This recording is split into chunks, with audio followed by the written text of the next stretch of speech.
So hello everyone, welcome back to another video. তো megastar Shakib খানের cinema তাণ্ডব, এই সিনেমার বক্স অফিস কালেকশন কিরকম? দেখো, আজকের দিনে রবিবার এবং রবিবারে একটা দুর্দান্ত লেভেলের বক্স অফিস কালেকশন এই সিনেমাটা করতে চলেছে। অলরেডি তোমাদেরকে আমি বলেছিলাম যে ফ্রাইডে স্যাটারডেতে একটা দারুণ লেভেলের জাম্প নিয়ে আসবে সিনেমাটা। কারণ বরবাদের সময় আমরা বলেছিলাম যে এই সিনেমাটা বরবাদ তার সেকেন্ড ফ্রাইডেতে সর্বোচ্চ বেশি কালেকশন করে, সেকেন্ড স্যাটারডেতেও সেই কালেকশনটাকে হোল্ড করে রাখে এবং সানডেতেও। এবং সানডের শেষ হতে হতে এই সিনেমাটা প্রায় 30 কোটির কাছাকাছি একটা বক্স অফিস কালেকশন করবে। সিনেমাটা নিয়ে যেরকম পাইরেটেড করার কথা ভাবনা চিন্তা করা হয়েছিল, সিনেমাটা নিয়ে যারা যারা এইরকম পাইরেটেড ভার্সন গুলোকে বা ক্লিপ গুলোকে ইউজ করেছে, তা অ্যাজ এ রিভিউয়ার হিসাবে বা অ্যাজ এ কন্টেন্ট ক্রিয়েটার হিসাবে বা সাকিবিয়ান ভাই বোনেরা যে সমস্ত যারা করেছে, তাদের কিন্তু চ্যানেলের ওপর কিন্তু একটা স্টেপ নেওয়া হয়েছে। এর পিছনে রিজনটা নিয়ে হয়তো অনেকে অনেক রকমের মন্তব্য করতে পারেন যে শাকিব খানের স্টারডামে ইম্প্যাক্ট পড়বে, পড়বে। দেখো, স্টারডাম বানানোটা অত সোজা নয়, যে স্টারডামটা ভাঙাটাও অত সোজা। তো ওই জিনিসটা কখনো হবে না।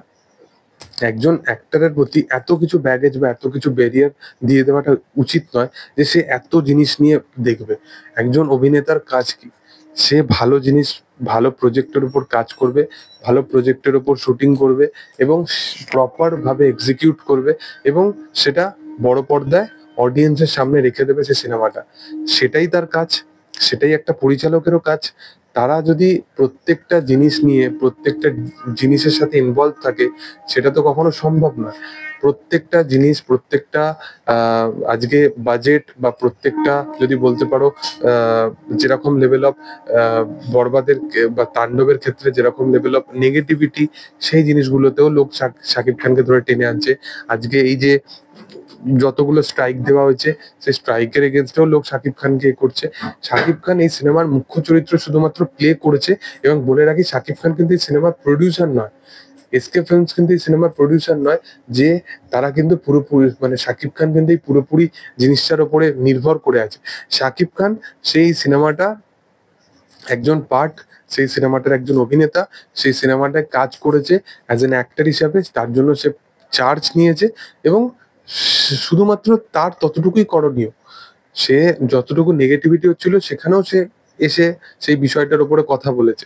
বাট এই জিনিসটা নিয়ে বারংবার তাকে টার্গেট করা, একটা সামান্য কপিরাইট স্ট্রাইক পড়েছে, সেটা অবশ্যই যাদের কাছে পড়েছে তাদের জন্য সেই জিনিসটা খারাপ, সেটাই মানছি।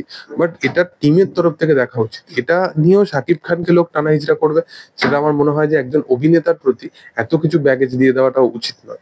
তো যাই হোক, তোমাদের কি বক্তব্য বিষয়টা নিয়ে সেটা তোমরা অবশ্যই কমেন্টে জানাতে পারো। ভিডিও যদি ভালো লেগে থাকে অবশ্যই লাইক করো, শেয়ার করো, সাবস্ক্রাইব করো এবং পাশে থাকা বেল আইকনটা অবশ্যই প্রেস করে দিও। Thank you all, by.